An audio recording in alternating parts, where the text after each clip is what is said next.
Hi, money makers, and welcome back to the channel. Today, we're going to have 10 different strategies to help you reach your financial goals by saving thousands of dollars. Let's jump right in.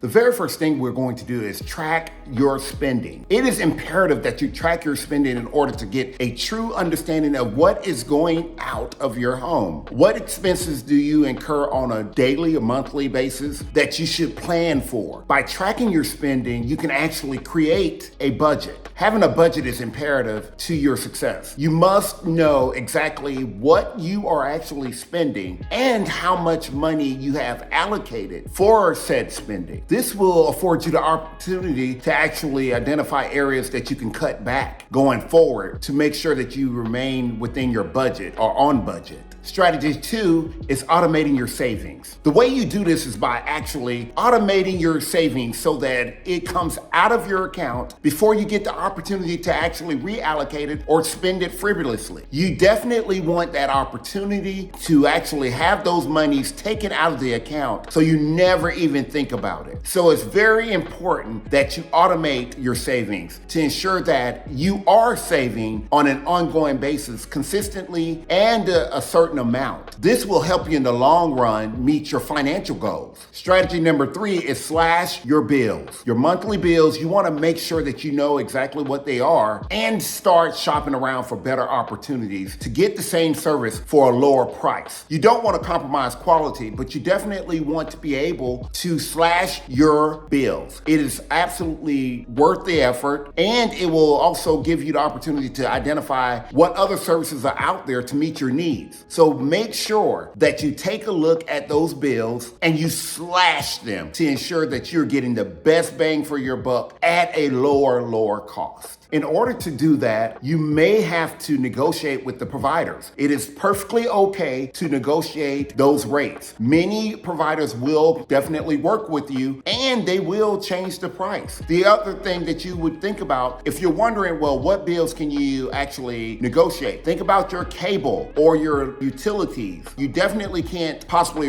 negotiate all utilities, but you definitely can negotiate your cable or your insurance rates. If you can't find, if they are not allowing you to negotiate, you always have that opportunity to look for those other providers. Trust me, they want your business and they need your business, so they're willing to actually go out of their way in many cases to keep you as a customer. These savings, although they may seem small initially, I can assure you that they're going to accumulate over a period of time. Before you know it, you have a huge amount of money saved. Strategy number 4, although many of us don't want to do it, I want to tell you, cut back on eating out. I am a foodie. I definitely love to eat. And I love eating out. It's a part of my social life. But as I'm telling you, I've also had to employ this in my own life. So definitely stop cutting back. You'll be amazed how much eating out is increasing your monthly expenses. By reducing the amount of time you actually eat out, guys, you will be able to benefit from the cash saved. By taking that cash and saving it over a period of time, you can actually invest that money and gain an appreciation over a period of time as well. So eating out is a huge expense that we all could benefit from cutting it out. So to cut your eating out expenses, you could do things like make your lunch at home and take it to work, or you can cook more dinners at home, which will definitely cut back on the amount of money you spend outside of the home. And not to mention, yes, you are going to save a lot of money, but in addition to that, you're going to eat healthier, which in turn will make you a healthier person. I mean, so it's a win-win. You save money and you get a better version of yourself. It's a no-brainer, guys. Cut back on the eating out expenses. Strategy number 5, embrace the power of coupons and discounts. If you are going to make a purchase, before you actually make that purchase, do your due diligence. Surf the net and find coupons or discounts. I can assure you there are so many that you are actually missing out on. So definitely get out there, take a look for those things, because you will find that you will save a large amount of money by just simply taking a look. It's not hurting you to take a look, and actually it's benefiting you quite a bit by doing so. You will find by implementing this strategy alone, you will actually save thousands of dollars. Strategy number 6, stop impulse buying. You have to give yourself, if you feel like there's a need or you feel a desire to buy a non-essential good or product, give yourself at least, establish within yourself that I'm going to give myself at least a day to think about it. And during that 24-hour period, think about it. Is this something I really need? Is it a need or a want? And if it's a want, then you absolutely shouldn't buy it. But if you need it, do you really need it today? And if you really don't need it now or today or in the next week or two, then there's a great likelihood that you really don't need that particular item. So stop the impulse buying. I know it's hard. I know it's difficult. And I know many of you are possibly thinking, hey, wait a minute there, Mo. But seriously, guys, in order to be the best money maker you can, you have to stop the impulse buying. So start today. Strategy number 7, negotiate all deals. Anything in your home, anything that has to do with your car, anything in your life, there's a great likelihood that you can negotiate the price. So by all means, do not allow the price that's given is the price that you pay. In many venues, you're able to do so. So exercise your right to negotiate the price. It doesn't hurt or harm anyone by you doing so. And believe me, many times the retailers have their products marked up so highly that they can actually reduce the price and still make a substantial profit. It's up to you to actually start negotiating. Start today. Start today, guys. I can assure you that you will find yourself saving hundreds, if not thousands of dollars over a longer period of time. So negotiate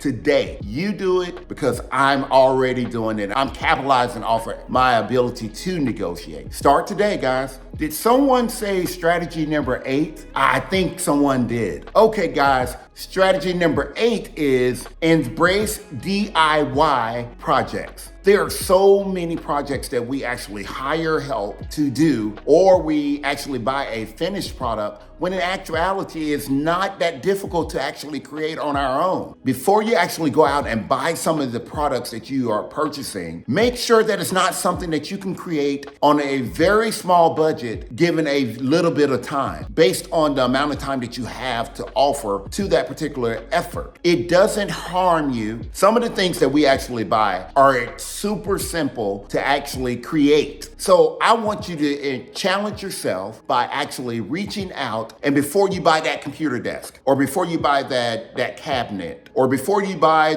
some of the tables that we purchase, before you buy some of the stands that you use, the flower stand, the TV stand, there are so many other things. Before you go out and buy it, research it on your old trusted friend Google. Just go out there and do a DIY initiative and see if it's available. And if it's available for you, then it's probably in your best interest to invest a little sweat equity for the sake of saving hundreds and thousands of dollars. All right, money makers, strategy number 9 is reduce your transportation costs. It is, yes, it's easier said than done, but I can assure you that by doing so, you can save money. You can save a lot of money. I want you to think about, before you actually go out in your car and you drive all over God's creation with your car, I want you to think about, 1, is this something that I need to be doing or I should be doing in terms of just driving? Because as we know, gasoline is extremely expensive these days. So if you don't really need to go, then by all means, possibly stay home so that you can save money. But in addition to that, can you actually use a bike?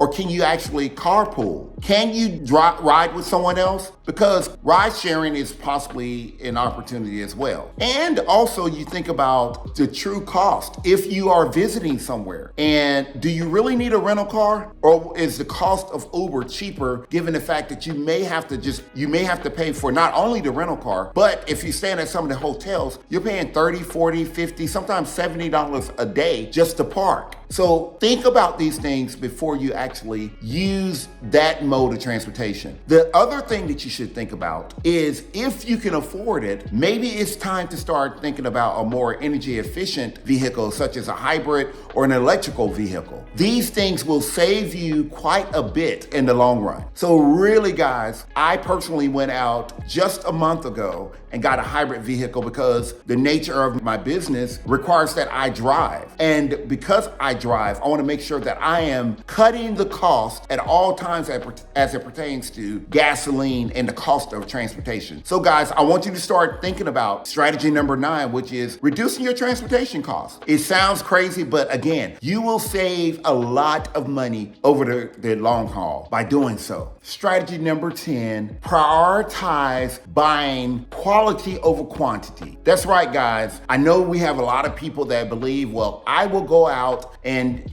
catch the sale. I can buy 10 shirts for $5 each and have 10 different colors, every color known to man. Or I can actually go out and buy a car for $15,000 versus a car for $20,000. Or I can go out and buy a $5 watch, or I can buy a $150 watch. Or by chance, you know, the computer that I really need, the higher quality computer is $1,500, but you know they have a sale for a computer for $400. I want you to think about buying more quality products, because in doing so, you will not have to buy that product over and over and over again. If you buy those shirts that are for $5 or $10, I can assure you that they're not going to last as long as some of your more higher quality fabrics. So you need to think about the quality and not just the quantity. I understand that you may have a need for more, but I want you to think about the need for buying less of the same product by looking at the higher quality products. Sometimes higher quality doesn't equate to more money, but there are times that you will pay a little more for a higher quality product. But in doing so, you probably will not have to replace that product for a very long period of time. So in the long run,